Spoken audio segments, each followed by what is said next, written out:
بسم الله الرحمن الرحيم الحمد لله والصلاة والسلام على رسول الله وعلى آله وصحبه ومن والاه. முதல் கேள்வி, ஒருவர் சுபு தொழுக வருகிறார். வழக்கமாகவே சுபுவுடைய முன் சுன்னத்தை பின் சுன்னத்தாகவே தொழக்கூடிய வழக்கம் வைத்திருக்கிறார். இது சரியா? இது சரியில்லை. ஏன் அப்படின்னு கேட்டா, அல்லாஹ்வுடைய நபி ஸல்லல்லாஹு அலைஹி வஸல்லம் சுபுவுடைய ஃபர்துக்கு முன்னாடி 2 ரக்காயத்துகள் தொழுவார்கள். பின் சுன்னத் என்பதே இல்லை. ஆக பின் சுன்னத்தே இல்லைன்னும் போது முன் சுன்னத்தை தொழ வேண்டியவர் எப்போதுமே பின் சுன்னத்தாகவே அதை தொழுதால் அது சுன்னாவுக்கு தெளிவா வெளிப்படைய முரணாக செய்யக்கூடிய அமல். அதுதான் எப்போதும் வழக்கம். அப்படின்னா முன் சுன்னத்தை அவர் தொழுவதில்லை. அப்படின்னா என்ன நடந்துருச்சு? வழக்கமா வந்தது பின் சுன்னத். ஆனா பின் சுன்னத் ஷரியத்துல இல்ல. தீன்ல ரசூல் ஸல்லல்லாஹு அலைஹி வஸல்லம் ஃபர்துக்கு பின்னாடி ஒரு 2 ரக்காத் பின் சுன்னத்தை தொழக்கூடிய ஒரு வழக்கத்தை, ஒரு சுன்னாவை காட்டி கொடுக்கல. இது சரிதான்ங்கிறத வழக்கமா செய்வதையே நினைத்தால் அது பித்அத் ஆயிடும். இது முதல் சட்டம். 2வது சட்டம், எப்போதாவது நாம் தவற விடும்போது பின்னாடி அந்த முன் சுன்னத்தை தொழுவது குற்றமாகாது. 2த்துக்குமே ஹதீஸ்கள் இருக்கு. முதலாவது விஷயம், முன்னாடி மட்டும்தான் அது தொழப்பட வேண்டும் என்பதற்கு ரசூலுல்லாஹி ஸல்லல்லாஹு அலைஹி வஸல்லம் உடைய எப்போதும் அவர்களுடைய தொழுகை முறையை நாம் பார்க்கிறோம். ரசூலுல்லாஹ் இரவு தொழுகையை, தஹஜ்ஜுடைய நேர தொழுகையை முடித்துட்டு அவர்கள் என்ன செய்வாங்க?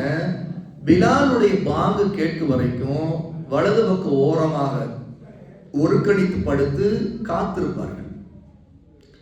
பிலாலுடைய பாங்கு கேட்ட உடனே ரசூலுல்லாஹ் உடனே எழுந்து வீட்டிலேயே 2 ரக்காத் சுன்னா தொழுவார்கள். இதுதான் முன் சுன்னத், ஃபர்துக்கு முன்னாடி அவர்கள் தொழக்கூடியது. இதை ரசூல் ஸல்லல்லாஹு அலைஹி வஸல்லம் மிக வலியுறுத்தினாங்க. எப்போதும் நாம் முடிந்த வரைக்கும் அதை தவறாமல் பார்த்துக் கொள்ளணும். அவர் ரசூலுல்லாஹ்வுடைய வழக்கம் சுன்னத்துகள் பெரும்பாலும் வீட்டிலே தொழுவதுதான்.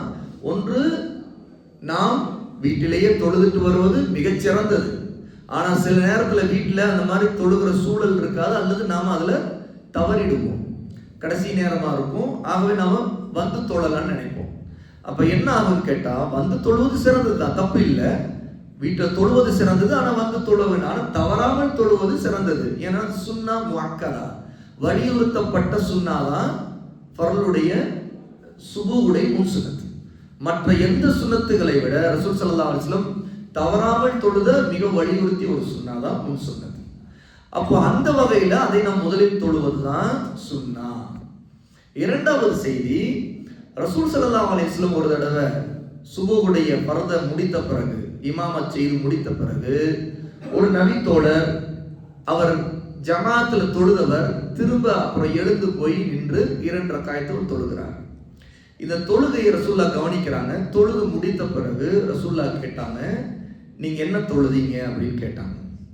அவர் சொன்னார், நான் இன்று முன் சுன்னத்தை தவறிவிட்டேன் அப்படின்னு சொன்னார். ரசூல் ஸல்லல்லாஹு அலைஹி வஸல்லம் ஒரு வார்த்தையும் சொல்லவில்லை. ஆக இதை கொண்டு ரசூல் ஸல்லல்லாஹு அலைஹி வஸல்லம் ஒருவர் தவறி இருந்தால் அவர் பின்னாடி தொழுவதை தடை செய்யல. அந்த ஆதாரத்தின் அடிப்படையில் நாம் பின் சுன்னத் முன் சுன்னத்து தவறிவிட்டால் பின்னாடி தொழுதலாம். ஆனால் அது வழக்கமாக ஆக்கக்கூடாது. அந்த நபித்தோழர் வழக்கமாக ஆக்கியவர் அல்ல. அதனால தான் ரசூல் ஸல்லல்லாஹு அலைஹி வஸல்லம் அவர் தொழுத உடனே என்ன தொழுதின்னு கேட்டாங்க. எப்பவுமே ஒரு வழக்கமாக தொழுகிறவர் அந்த என்ன கேட்டிருப்பாங்க? கேட்டிருக்க மாட்டாங்க. வழக்கமாக அவர் தொழுகிறது தான், ஆகவே அவர் பின்னாடி தொழுவார் அப்படின்னு நினைச்சிருப்பாங்க. ஆனால் சஹாபா யாரிடமும் இந்த வழக்கம் இருக்கல. அரிதான சம்பவம். இது ஒரு சம்பவம் தான் இருக்கு. இதுதான் ஒரு ஆதாரம். நாம் முன் சுன்னாவை நாம் தவறிவிட்டால் பின்னாடி தொழுகை முடித்த உடனே எழுந்து தொழலான்ட்டு. ஆனா இதை வழக்கமா நாம் தொழுவதற்கான ஆதாரம் இல்லை.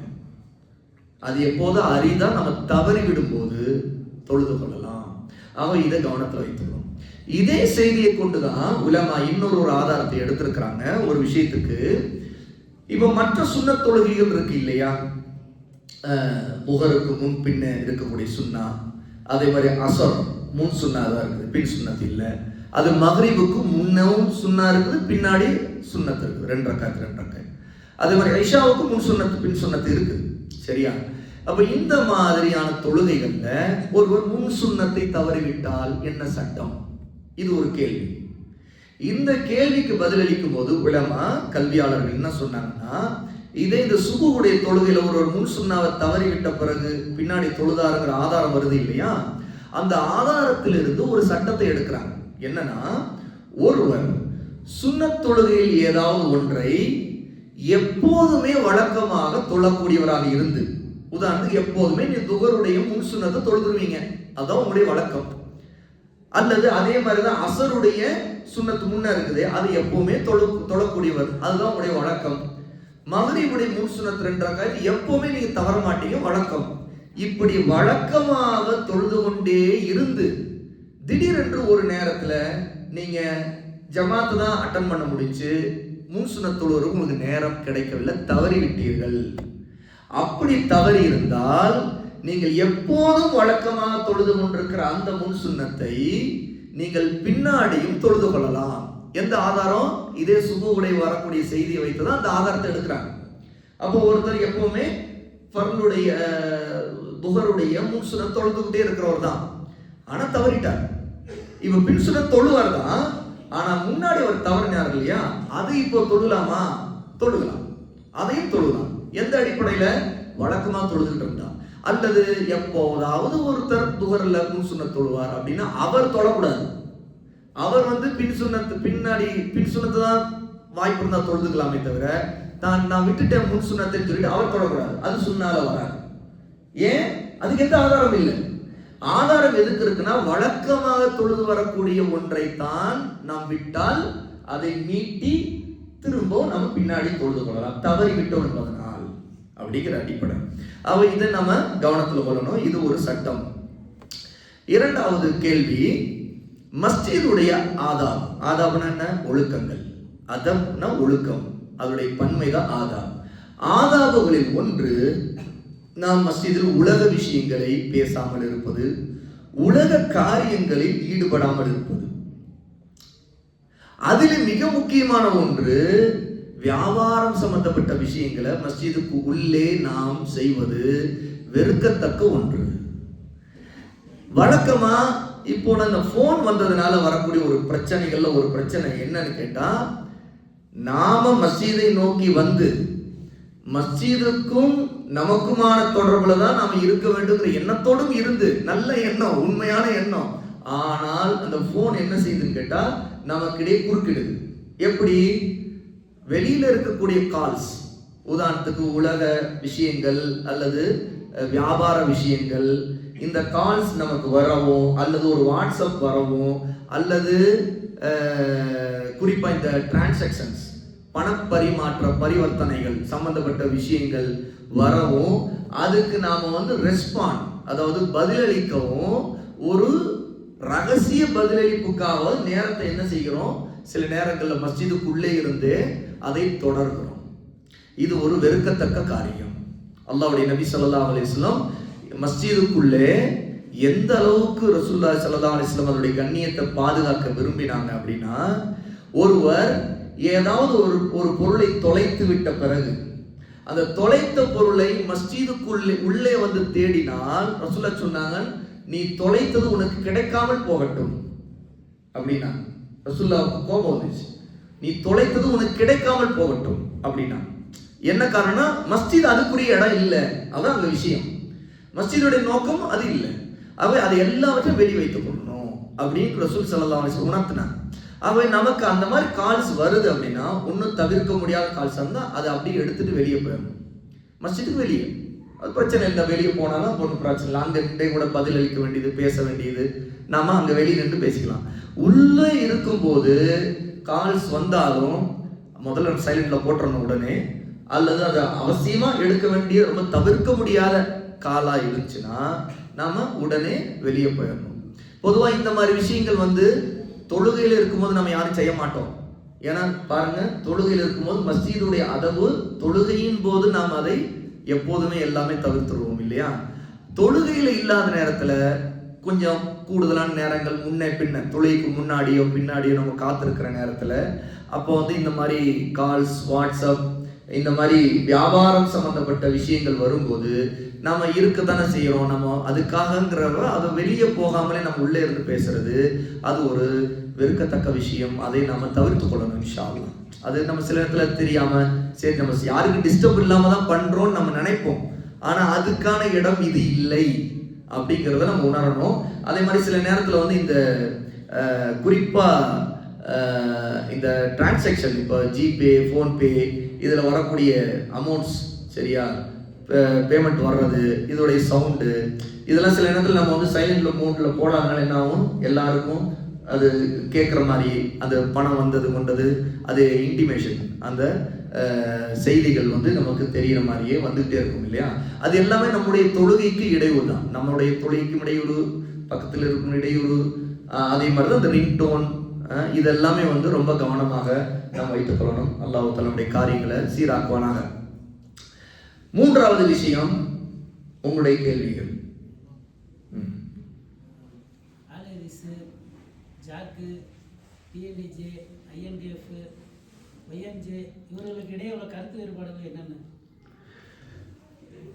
இன்று நம்முடைய முஸ்லிம் சமுதாயத்தில் இருக்கக்கூடிய பல பெயர்கள் இருக்கக்கூடிய இயக்கங்கள், இந்த இயக்கங்களுக்கு இடையே என்ன கருத்து வேறுபாடு என்று ஒரு கேள்வி கேட்கப்படுது. முதல் விஷயம், நாம எந்த அடிப்படையிலும் ஒன்று சேருவதாக இருந்தா அது கிதாபு சுன்னா, அல்லாஹ்வுடைய குர்ஆன், அஸ்-சுன்னா, அதை கொண்டுதான் ஒன்றுபட முடியும். பொதுவா இயக்கங்கள், அமைப்புகள் உருவாக்கப்பட்டுடைய அடிப்படை தேவையை என்ன நினைக்கிறாங்க அப்படின்னா, சில காரியங்களை செய்து முடிக்க அதற்காக ஒன்றுபட தேவை இருக்குது அப்படிங்கிற அடிப்படையில் தான் என்ன செய்யறாங்க, பலவிதமான இயக்கங்கள் தொடங்கி அதுக்காக ஒவ்வொரு குழுவினரும் சில குறிப்பிட்ட திட்டங்கள், சிலர் அரசியல் சார்ந்த திட்டங்கள், சிலர் மார்க்க பிரச்சாரத்தை சம்பந்தப்படுத்திய திட்டங்கள், இப்படி ஒவ்வொருத்தரும் ஒவ்வொரு விதமான திட்டங்களை வைத்து இயங்குவாங்க. நாம பார்க்க வேண்டியது என்னன்னு கேட்டா, முதல்ல கிதாபு சுன்னா, அல்லாஹ்வுடைய வேதத்திற்கும் சுன்னாவுக்கும் உடன்படக்கூடிய முரண்படாத விஷயங்கள் என்ன என்று பார்க்கணும். அது எங்கிருந்து தொடங்கணும் அப்படிங்கிறதுல தான் இந்த மாதிரியான இயக்கங்கள் ரீதியான விஷயங்களை நம்ம கவனம் செலுத்த வேண்டிய சரியான புள்ளி எந்த பாயிண்ட்ல இருந்து தொடங்கணும். முதலாவது, எந்த இயக்கமாக ஒரு பெயர் தான், பெயர் பிரச்சனை இல்லை. முதல்ல கொள்கைகளும் பிரச்சாரத்துடைய வழிமுறை என்ன, அதுதான் இங்க எப்பவுமே கருத்து வேறுபாடுகள் உருவாக்குற விஷயங்கள். சரியா, பெயர் ஒவ்வொருத்தரும் ஒவ்வொரு விதமான பெயர். இப்ப பல பள்ளிக்கூடங்கள் இருக்குது, பல மஸ்ஜிதுகள் இருக்குது. நல்ல உதாரணம் மஸ்ஜிதுகள். ஒவ்வொரு இடத்துலயும் ஒவ்வொரு தெருவுக்கு மஸ்ஜிது இருக்குது. ஆனா மஸ்ஜிதுகளை நீங்கள் பார்க்கும்போது எப்படி பார்ப்பீங்க? முதல்ல மஸ்ஜிதுடைய பெயரை வைத்து பார்ப்பீங்களா? அது பார்க்க மாட்டீங்க. அந்த மஸ்ஜிதில் பிரச்சாரம் செய்யப்படக்கூடிய கொள்கை என்ன என்று பார்ப்பீங்க. இப்போ ஒரு பள்ளிவாசல் இருக்குது, அது ஒரு சூஃபி பள்ளிவாசல் அப்படின்னா எப்படி இருக்கும் அப்படின்னா, அந்த சூஃபி பள்ளிவாசலுக்கு சில விஷயங்கள் இருக்கும், அதை பார்த்து அதனுடைய கொள்கைகளை புரிஞ்சுக்குவோம். என்னுடைய ஒரு நண்பர் மலேசியாவுக்கு போன நேரத்தில் அவர் வந்து ஒரு சூஃபி பள்ளிக்கு போனேன்னு சொன்னார். அவர் போன நேரத்தில் அது ஒரு சூஃபி பள்ளின்னு அவருக்கு தெரியாதுன்றார். அப்புறம் எப்படி தெரிஞ்சுக்கிட்டீங்க அப்படின்னு கேட்டேன். அவர் சொன்னார், இந்த தொழுகிற இடம் இருக்குல்ல, மெஹராப், இப்போ இமாம் இங்க நிற்கிறார், இப்போ அந்த பக்கம் இந்த பக்கம் வலது பக்கம் இடம் இருக்குது, இந்த ரெண்டு பக்கமும் நிறைய இசைக்கருவிகள் இருக்கிறத பார்த்தார். அவருக்கு ஆச்சரியமா, அந்த ஒரு பள்ளிவாசலுக்குள்ள இமாமுக்கு பக்கத்துல அந்த பக்கம் இந்த பக்கமும் இசைக்கருவிகள் இருக்குது, பியானோ இருக்குது, ஃப்ளூட் இருக்குது, தபேலா இருக்குது, என்னென்ன பொதுவா அந்த இசைக்கருவிகள்லாம் இருக்கிறத அவர் பார்த்தாராம்.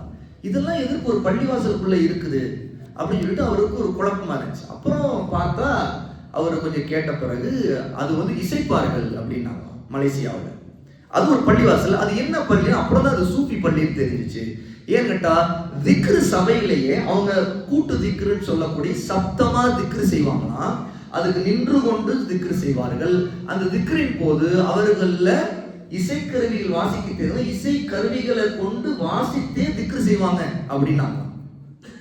இப்போ பாருங்க, பள்ளிவாசலுக்கு என்ன பேர் வந்து என்ன பலன், ஆனா அது ஒரு சூஃபி பள்ளி. அப்போ அங்க வந்து இசைக்கருவிகளை ஹராமுங்கிற நம்பிக்கை அவர்களுக்கு இல்லை. அல்லாவை நினைவூட்டுவதற்கு இசை உதவுங்கிறது சூஃபித்துவ கொள்கையில ஒண்ணு, சூஃபிசம் கொள்கையில அது வந்து அவங்க. அதனாலதான் சூஃபிகள் தான் முதல்ல இஸ்லாமிய மக்களுக்கு மத்தியில், முஸ்லிம்களுக்கு இசைக்கருவிகளை வந்து ஹலாலாக்கியவங்க. அவங்க வந்து அல்லாவை திக்ரு செய்வதற்கு இசைக்கருவிகள் நல்லதுதான் அப்படிங்கிறது பேசுறோம். அதிலிருந்து பரிணாம வளர்ச்சி அடைஞ்சது தான் பொதுவாக இஸ்லாமிய பாடல்கள் நம்ம பார்க்குறோம் இல்லையா. குறிப்பா நாகூரினிபா பாட்டு ஒரு காலத்துல பிரபலமா இருந்த தமிழ்ல அந்த மாதிரி பாட்டு, அது இன்னைக்கும் சுன்னத் ஜமாத் மக்களுக்கு மத்தியில் நாகூரினிபா பாட்டு கேட்கலாம், அந்த மாதிரி பாடுறவங்களை கேட்கலாங்கிற ஒரு நம்பிக்கை இருக்கு இல்லையா. இப்போ இந்த மாதிரி எல்லாம் எங்கிருந்து வந்தது அப்படின்னா முதல்ல சூஃபிகள் இருந்து வந்தது. சூஃபிகள் இன்னைக்கு வரைக்கும் இசைப்பார்கள். அப்போ பள்ளிவாசல் கொள்கை ரீதியா என்ன கொள்கை உள்ளவங்க அப்படின்னு தெரிஞ்சிருச்சு இல்லையா. அப்போ இது ஒரு உதாரணத்துக்கு நான் சொல்றேன். இந்த மாதிரி ஒவ்வொரு இயக்கத்திற்கும் அந்த இயக்கத்துடைய கொள்கைகளை முதல்ல பார்க்கணும். அந்த இயக்கத்திற்கு என்னென்ன பேர்கள் இருக்கலாம். இப்போ இது வந்து ஒரு அஹ்லுல் ஹதீஸ் மஸ்ஜித் அப்படின்னா அஹ்லுல் ஹதீஸ் மக்கள் எல்லாம் ஒன்றிணையக்கூடிய ஒரு ஜம்இயான இயக்கம் அல்லது ஒரு அமைப்பு, ஒரு ரெஜிஸ்டர்டு அமைப்பு. எப்படி உலக சட்டங்கள் இருக்குது, ஒவ்வொரு நாட்டுக்கும் சில சட்டங்கள் இருக்குது. தனியா நம்ம எதையுமே செய்ய முடியாது. அதாவது கூட்டா செய்யணும் அப்படின்னா ஒன்று ஒரு அறக்கட்டளை நிறுவ வேண்டும், ஒரு ட்ரஸ்ட் அல்ல ஒரு சொசைட்டி, ஒரு சங்கமா இருக்கணும். இப்படின்னு சில அமைப்புகள் இருக்குது. அப்போதான் அது வந்து ரிஜிஸ்டர் பண்ணி அதுக்கு பிறகு அதுல சம்பந்தப்பட்ட பண பரிவர்த்தனை எல்லாம் வந்துச்சுன்னா அதனாலதான் அது கட்டாயமா இருக்கும். பண பரிவர்த்தனை சம்பந்தப்படாத வரைக்கும் ஒரு பிரச்சனை பெரும்பாலும் இருக்காது. இப்ப தப்லீக் ஜமாத் இருக்குது, பண பரிவர்த்தனை சம்பந்தப்பட்ட பெரும்பாலும் 99.99% நாம அறிஞ்ச வரைக்கும் அவங்கள்ட்ட எதுவுமே இருக்காது. எல்லாமே அவங்களுக்குள்ள அப்படி அந்தந்த இடத்துல அதை வந்து சதக்கா தர்மம் எல்லாம் முடிச்சு அப்படி க்ளோஸ் அது பண்ணிட்டு அவங்க வந்து எந்த ஒரு கணக்கு வந்து கையில வச்சிருக்கவே மாட்டாங்க. அதுக்கு எந்த பேங்க் அக்கௌண்ட் இருக்காது.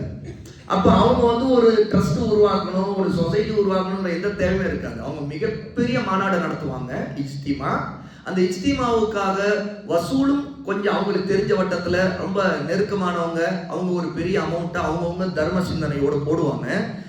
அதுக்கான ஒரு மஷூரா உட்காருவாங்க, மஸ்ஜிதில் தான் உட்காருவாங்க. ஒரு 10 பேர் உட்கார்ந்து எந்த இடத்துல எந்த தேதியில இஜ்திமா நடத்தலான்னு முடிவு பண்ணுவாங்க.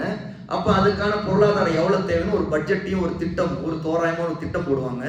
அந்த திட்டம் போட்ட பிறகு அந்த 10 பேர்ல இருக்கிறவங்களே பலர் முதல்ல என்னுடைய புறத்துல நான் கொடுக்குற சதக்கா இதுக்கு அப்படின்னு சொல்லிட்டு ஒரு அமௌண்ட்டை அல்லாஹ்வுக்கா நான் கொடுக்குறேன்னு சொல்லிட்டு முதல்ல வாக்களிப்பாங்க. அவங்கவுங்கள்ட்ட அந்த பணத்தை சேகரிப்பாங்க. அந்த பணத்தை சேகரிக்கிறவங்க கூட கையில நேரடியா வாங்காம ஒரு பேணுதல் கடைபிடிப்பாங்க. உதாரணத்துக்கு பந்தல் போடுறவன் அப்படின்னா நீங்க பந்தல் போடுறவன்ட்ட கொடுத்துருங்கன்றுவாங்க. ஒருத்தர் பிரியாணி சமைச்சு அங்க வந்து மக்களுக்கெல்லாம் சாப்பாடு போடுறவர்னா அது எவ்வளவு ஒரு குறிப்பிட்ட இத்தனை பேர் வரலாம் ஒரு எஸ்டிமேட்டன் போட்டாங்கன்னா அது இவ்வளவு சமைக்கணும்னா அது ஒரு 2-3 பேர் கொண்டு ஒரு டீமை போட்டு அது சம்மந்தப்பட்டவங்ககிட்ட அந்த பணத்தை அப்படி நேரடி அங்க கொடுத்துருங்க, நீங்க அரிசி மூட்டை கொடுக்கலாம். அவங்க அப்போ அங்க வந்து ஒரு ட்ரஸ்ட் உருவாக்கவே தேவைப்படாது. அவங்க என்ன செய்வாங்க, அப்ப அந்த மாநாடு முடிஞ்சிச்சுன்னா அந்த பணம் எங்கிருந்து வச்சு யார் எதுவுமே பெருசா அவங்கள்ட்ட கணக்கு கூட இருக்காது. ஏன்னா அதுக்கு வந்து டிரான்சாக்ஷன் டைரக்டா கூட நடக்காது. ஆனா அமைப்புகளுக்கு என்ன சிக்கல் கேட்டா அந்த முறையில செய்யறது ரொம்ப சிரமம்னு உணர்றாங்க. அதனால என்ன ஆகுது கேட்டா யதார்த்தமாகவே பணப்பரிமாற்றம்லாம் நிறைய ஒரு அமைப்புன்னு வந்துட்டா நடக்கும். அதுக்கு ஒரு பேங்க் அக்கௌண்ட் இருக்கணும், அப்போ வந்து அதுக்கு ட்ரஸ்ட் ரெஜிஸ்ட்ரேஷன் இருக்கணும், அல்லது சொசைட்டி ரெஜிஸ்ட்ரேஷன் இருக்கணும். அதனால என்ன செய்யறாங்க, ஒரு அமைப்புக்கு பெயர் வச்சு ஆரம்பிக்கிறாங்க. இப்ப பெயர் வைக்கிறதோ இதையெல்லாம் நம்ம விமர்சனம் பண்ணல, இதெல்லாம் உலக ரீதியான விஷயங்கள். எப்படி மஸ்ஜிதுன்னு அடையாளத்துக்கு ஒரு அட்ரஸ் ஒரு பேர் இருக்குதோ, ஒரு ஸ்கூல் நடத்துனா அந்த ஸ்கூலுக்கு ஒரு பேரு அதுக்கு ஒரு அட்ரஸ் இருக்குதோ, அந்த மாதிரி ஒரு அமைப்பு ஒரு இயக்கத்துக்கு வந்து ஒரு இடம், அதுக்கு அந்த இடத்துக்கு வாடகை, அப்புறம் அதுக்கு ஒரு அட்ரஸ், அதுக்கு ஒரு பேரு எல்லாமே வைக்கிறது இயல்பு. அது ஒரு தப்பும் இல்லை. மார்க் உலமாக்கள் அதை வந்து கண்டிக்கல. ஆனா ஹிஸ்பியத்தை கண்டிச்சிருக்காங்க. ஹிஸ்பியத்னா இயக்க வெறி. இயக்கத்தின் பேரால நட்பையோ அல்ல வெறுப்பையோ உருவாக்குவது. இயக்கத்தின் தலைவரின் பெயரால, தலைவர் மீது இருக்கிற முஹப்பத்தின் பெயரால ஒருத்தரை நேசிப்பது அல்லது வெறுப்பது, இதான் ஹிஸ்பியா. இயக்க வெறி கோஷ்டி கும்பலாக உருவாகிறது. அதன் அடிப்படையில பொது முஸ்லிம்கள்ல ஒரு சாராரை வந்து தன்னுடைய நெருங்கிய சகோதரனோ அல்லது தனக்கு சகோதரராக இருந்தாலும் அவன் என்ன வெறுப்புக்குரியவனுங்கிற அந்த அளவுகோலை வந்து அல் வலா வல் பரான், இதுக்கு அரபியில நம்முடைய தீன் சொல்லி கொடுக்கிற ஒரு அடிப்படை உசூல். அதாவது அல்லாஹ்வுக்காக நேசம் கொள்ள வேண்டும், அல்லாஹ்வுக்காக வெறுப்பு கொள்ள வேண்டும். எந்த இடத்துல ஹிஸ்பியத் வரும் கேட்டா அல்லாஹ்வுக்காக இல்லாம இயக்கத்துக்காக நேசம் கொள்வது, இயக்கத்துக்காக வெறுப்பு கொள்வது, அல்ல இயக்க தலைவருக்காக நேசம் கொள்வது, அல்ல இயக்க தலைவரின் பெயரால வெறுப்பு கொள்வது. அவரை ஒருத்தர் வெறுத்தா நான் அவனை வெறுப்பேன், அவரை ஒருத்தர் நேசித்தா நான் அவனை நேசிப்பேன். இதுதான் மார்க்கம் தடை செய்திருக்கிற ஹிஸ்பியத் அல்ல ஹரக்கியத். ஹரக்கியத் அப்படின்னு சொன்னா அரசியல் ரீதியான கட்சி அமைப்புல இயங்கும் போது தன்னுடைய கட்சி சார்ந்த மக்களை நேசிக்கிறது அந்த கட்சிக்காக, கட்சியின் கொள்கைகளை ஏற்றுக்கொண்டதற்காக, அல்ல கட்சியை அல்ல வெறுக்கிறார் என்பதற்காக வெறுப்பது அல்ல நேசிக்கிறது. இந்த ஹரக்கியத்தாக இயக்க ரீதியான இந்த அரசியல் இயக்கத்தின் அடிப்படையில் கட்சியாகவோ கட்சி மனப்பான்மையிலோ அல்ல ஹிஸ்பியத்தில் சொல்லப்படக்கூடிய ஒருத்தர் தன்னுடைய இயக்கத்தில் உறுப்பினர் ஆனவர் அல்லது தன்னுடைய ஆதரவாளர் அனுதாபிங்கிற அடிப்படையில் நேசித்தல் அல்ல வெறுத்தல், இதுதான் மார்க்கத்தில் ஹராம். இது ஒரு வெறுக்கத்தக்க போக்கு. பெயர்கள் வைக்கிறது கொள்றதெல்லாம் பிரச்சனை இல்லை. இப்ப கேள்வி என்னன்னு கேட்டா, என்ன வித்தியாசம் இருக்கு? ஒவ்வொரு இயக்கத்தினும் அந்த இயக்கத்துடைய கொள்கைகளை அவங்க தெளிவாகவே சொல்லத்தான் செய்யறாங்க. அவங்க எதற்காக இயக்கத்தை நடத்துறாங்க, எதுக்காக தொடங்கி இருக்கிறாங்க, அவங்களுடைய கொள்கைகள் என்னங்கிறது ஒரு வெளிப்படை செய்தி. எப்படி ஒரு பள்ளிவாசல போனோடனே அங்க ஒரு சூப்பி பள்ளின்னு கொஞ்சம் பார்த்தோன்னே அடையாளங்கள் தெரியுதோ, இசைக்கருவிகள்லாம் வச்சிருக்கிறாங்களே அப்படின்னு, அதே மாதிரி ஒவ்வொரு இயக்கத்துடைய பிரச்சாரத்தை நீங்க பார்க்கத்தானே செய்யுங்க. அதை வைத்து நீங்க இல்மு இருந்தால், உலமாக்களுடைய அறிவுரையை நீங்க நன்கு உள்வாங்கி இருந்தால், நீங்கள் எந்த இயக்கம் கிதாபு சுன்னா அடிப்படையில சஹாபாக்கள் இந்த தீனை எப்படி விளங்கி இருந்தாங்களோ அந்த அடிப்படையில இயங்கிக் கொண்டிருக்கு அப்படின்னு பார்க்கலாம். அதை கொண்டு நீங்கள் வித்தியாசத்தை பார்த்துக் கொள்ளலாம். இப்போ உதாரணத்துக்கு இங்க பெயர்கள் சொல்லப்பட்டதுல தப்லீக் ஜமாத், தௌஹீத் ஜமாத், அதுல பல பெயர்கள் டிஎன்டிஜே, ஒய்எம்ஜே, இப்படி பல ஜமாத்துகள் பெயர்கள்ல எல்லாமே ஒரு மூலத்துல இருந்து ஆரம்பிக்கும். அப்புறம் ஜாக், அப்புறம் அஹ்லே ஹதீஸ், அப்புறம் வேறு கட்சிகள் சார்ந்த, அது மார்க்க ரீதியான பிரச்சாரத்துக்காக இயங்க மாட்டாங்க. குறிப்பா அவங்களுடைய பிரச்சாரம் சமூகத்தில் இருக்கக்கூடிய பிரச்சனைகளை குறிப்பா எதிர்கொள்றது, குறிப்பா அரசியல் தொடர்பான பிரச்சனைகள். அது அரசியல் வந்துட்டாலே இந்த இன்னைக்கு இந்தியான்னு இப்ப சிறுபான்மையா இருக்கக்கூடிய முஸ்லிம்களுக்கு கூடிய பல பிரச்சனைகள்ல பெரும்பான்மை மக்களிலிருந்து ஒரு குழு, ஒரு சங்பரிவார் குழுன்னு சொல்லப்படக்கூடிய முஸ்லிம்கள் மீதும் இஸ்லாமின் மீதும் வெறுப்பை கொண்டு ஆதிக்க மனப்பான்மையோடு நாட்டில் பல பிரச்சனைகளை கொண்டு வருவதற்காக இயங்கக்கூடியவர்கள். அந்த இயங்கக்கூடியவர்களுக்கு எதிர்வினையா இருக்கிறதுக்காக முஸ்லிம்களில் இருக்கக்கூடிய அரசியல் ரீதியான தளங்கள்ல, அதை ஓட்டு அரசியல், அதை நேரடியாக வேட்பாளராக ஒருத்தரை நிறுத்துவது, அதை கொண்டு பிரதிநிதித்துவத்திற்காக சட்டமன்றம் பாராளுமன்றத்தில் போய் நின்று அப்போ முஸ்லிம்களுக்காக சில குரலை கொடுக்க வேண்டிய தேவை இருக்குது, வாழ்வாதாரங்களுக்காக சில விஷயங்களை நம்ம வேலை செய்ய வேண்டியது இருக்குது அப்படிங்கிற அடிப்படையில் இயங்கக்கூடியவர்கள். நல்லா தெரிஞ்சுக்க சகோதரர்களே, அல்லாஹ்வுக்காக நாம் எப்போதுமே அல்லாஹ்வுடைய தீனை மட்டும் பற்றி படிக்கணும், குர்ஆன் சுன்னாவை பற்றி படிக்கணுங்கிற இஹ்லாஸா அல்லாஹ்வோட நம்முடைய உள்ளத்தையும் நம்முடைய வாழ்க்கையும் ஒப்படைத்து விட்டு ஒரு விஷயத்தை கேளுங்கள். உங்களுக்கு பல கருத்துக்கள்ல எனக்கு முரண்பாடு, என்னோட முரண்பாடு இருக்கலாம். என்னோட முரண்பாடை பற்றி ஒரு பொருட்டே இல்லை. நான் இன்னைக்கு இருக்கு, நாளைக்கு மௌத்தா போவேன். ஆனா தெரிந்து கொள்ளுங்கள், நாம் அல்லாஹ்வுடன் போய் நிற்கும்போது அல்லாஹ்வுடைய தீனுக்கு நாம் உண்மையாக இருப்பதை கொண்டு, சுன்னாவை பற்றி பிடித்ததில் உண்மையாக இருப்பதை கொண்டு, நம்முடைய சிறந்த முன்னோர்கள் இருந்த சஹாபாக்கள் எப்படி அவர்கள் எல்லாரை பற்றி நாம் எல்லாருடைய உள்ளத்திலும் என்ன ஒரு நல்ல மதிப்பு இருக்குதோ. ஏன்னா ஷியாக்கள் ராஃபிதாக்கள் தவிர்த்து சுன்னி முஸ்லிம்கள்ல எவ்வளவு இயக்கங்கள், எவ்வளவு கருத்துபாடுகள், ஏன் சூஃபிகளா இருக்கட்டும், மற்ற எந்த கொள்கைக்காரர்களா இருக்கட்டும், எல்லாருமே சஹாபா மேல யாராவது ஒரு வெறுப்பு அதாவது கொண்டவங்களா இல்லை. முஸ்லிம் உலகத்துல ரெண்டு சாரார் தான், சுருக்கி பார்த்தா ரெண்டு சாரார் தான். அதுல ஒரு சாரார் முழுக்க குஃப்ருக்கு போய் விழுந்து விட்டவர்கள். அவர்களை நாம் எப்படி அடையாளம் காண்றோம்? ராஃபிதா, ஷியா. ஏன்னா அவர்கள் ஒட்டுமொத்தமா ஷியாக்கள், அவர்கள் சஹாபாக்கள் ஒரு 4-5 பேரை தவிர அத்தனை பேரை காஃபிர்னு சொல்றோம். நாம் இப்ப அவர்களை ஒரு கணக்குல எடுக்க மாட்டோம், அவர்களை தனியா வச்சிருவோம். இந்த பக்கம் முஸ்லிம்கள்ல சுன்னி முஸ்லிமா இருக்கிறவங்க மத்தியில எவ்வளவு கருத்து வேறுபாடு இருக்குது.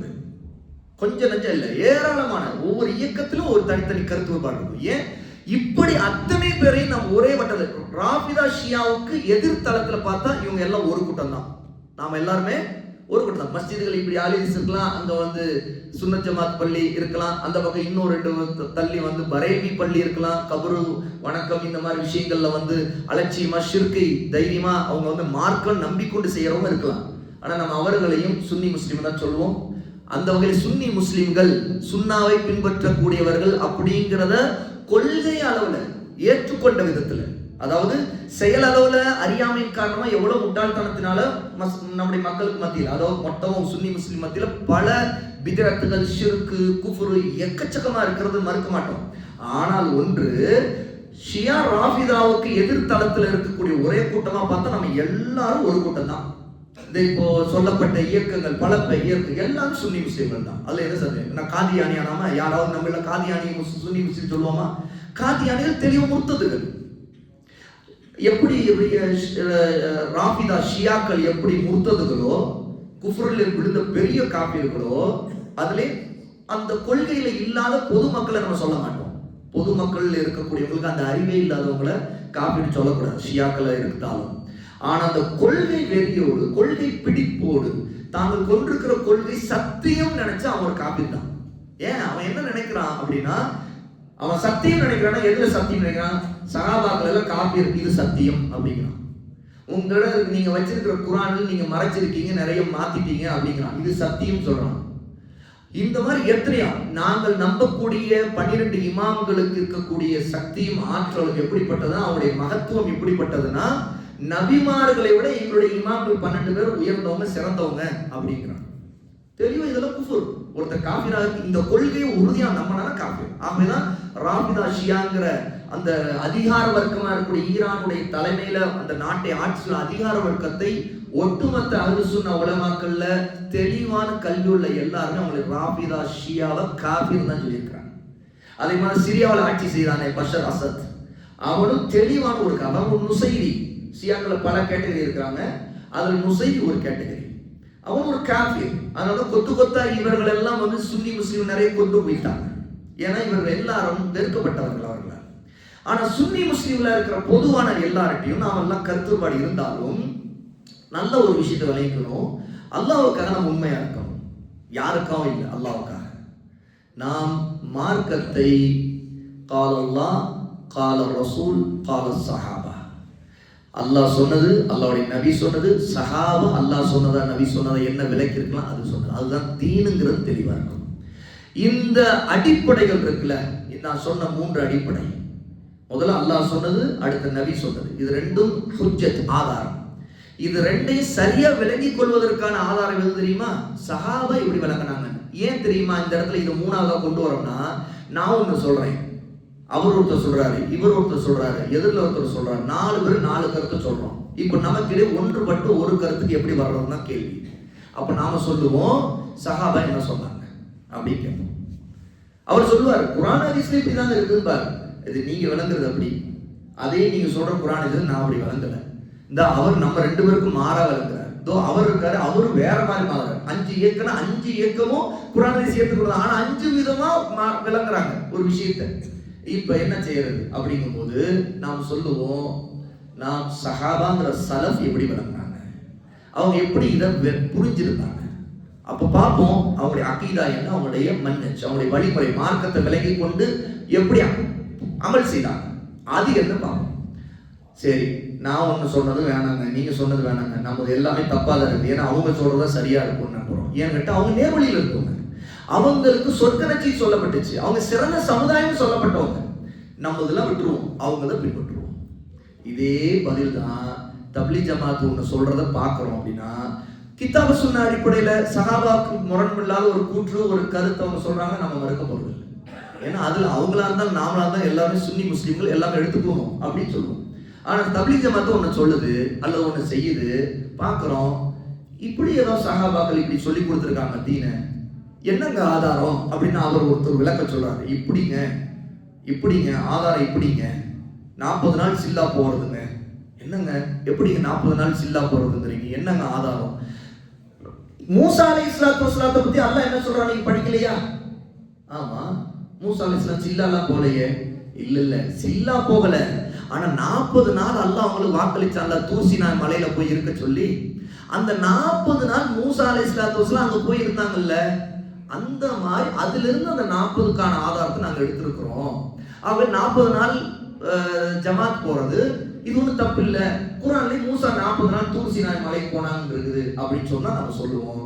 சரி, இப்படி இந்த ஆயத்து ரசூலுல்லாஹ் காலத்துல இறக்கப்பட்ட நேரத்துல ரசூலுல்லாஹ் இப்படி விளக்கம் சொன்னாங்களா? அல்ல சஹாபாக்கள் ரசூலுல்லாஹ் மௌத்துக்கு பிறகு இருக்கட்டும் 40 நாள் மூசா அலைஹிஸ்ஸலாத்து வஸ்ஸலாம் தூசினா மலையில இருந்தாங்கிறத ஆதாரமா வச்சு நீங்க இப்படி தாவாங்கிற பேர்ல 40 நாள் போங்க, இது ஒரு வழக்கமா செய்யுங்க அப்படின்னு ஏதாவது ஒரு ஆதாரம் இருக்குதா? இல்ல. அப்ப என்னன்னா இது சலஃபுக்கு முரண்பாடு. ஏன் சலபிகளா இருக்கிறவங்க எப்பவுமே இந்த எல்லா இயக்கங்களுக்கும் பிரச்சனையா இருக்கிறாங்கன்னா, இப்ப பேசுறேன்ல, இந்த மாதிரி பேசணும்னே தப்லீக் ஜமாத்துல இருக்க ஒருத்தருக்கு பிடிக்காது. பாத்தீங்களா, சலபி இப்படிதான் பேசுவாங்க. ஏன் நம்ம அந்த மாதிரி ஆதாரம் எடுத்துக்கொள்ள கூடாது? நல்ல காரியத்தானே போறோம், போய் தொழில் கூப்பிடத்தானே போறோம் அப்படின்னு சொல்லுவாங்க. அப்ப நான் சொல்ல இது ஒரு பித்அத், இது இல்மி ரீதியான பிரச்சனை, இல்மு ரீதியான பிரச்சனை. தப்லீக் ஜமாத்னாவே பிடிக்காதுங்கிற அர்த்தம் இல்லை. ஏன் தப்லீக் ஜமாத்துல இருக்கிற பலர் நம்மோடு சலாம் சொல்லவும் பேசவும் அவங்கள்ட்ட நம்ம வியாபார பரிவர்த்தனை செய்து கொள்ளவும் பல விதத்துல இருக்கத்தானே செய்யறாங்க. எவ்வளவு பேர் எனக்கு நண்பர்கள் இருக்கிறாங்க, அவங்களுக்கு மாற்றமா அவங்களுக்கு ரத்து கொடுத்து புத்தகம் போட்டுட்டு இருக்கேன்னு அவங்களுக்கே தெரியும்.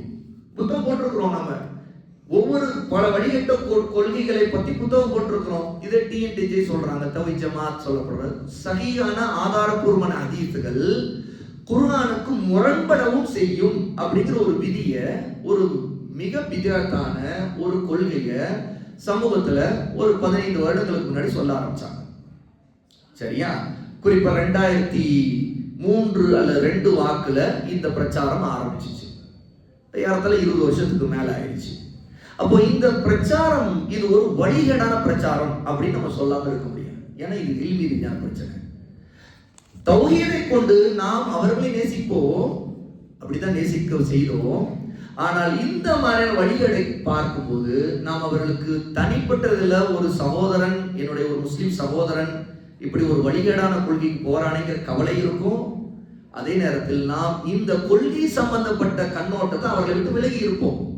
அவர்களை விட்டு விலகி இருப்பது மட்டுமல்ல, அவர்களை குறித்து எச்சரிக்கை செய்வோம். இந்த எச்சரிக்கை செய்வது மக்கள் அந்த கொள்கையை பின்பற்றக்கூடாது என்பதுதான் நோக்கமே தவிர, அவர்களுக்கு எதிராக ஏதாவது சரி செய்யணும், அவர்களை ஒழித்து கட்டணும் அப்படிங்கிற நோக்கம் அல்ல.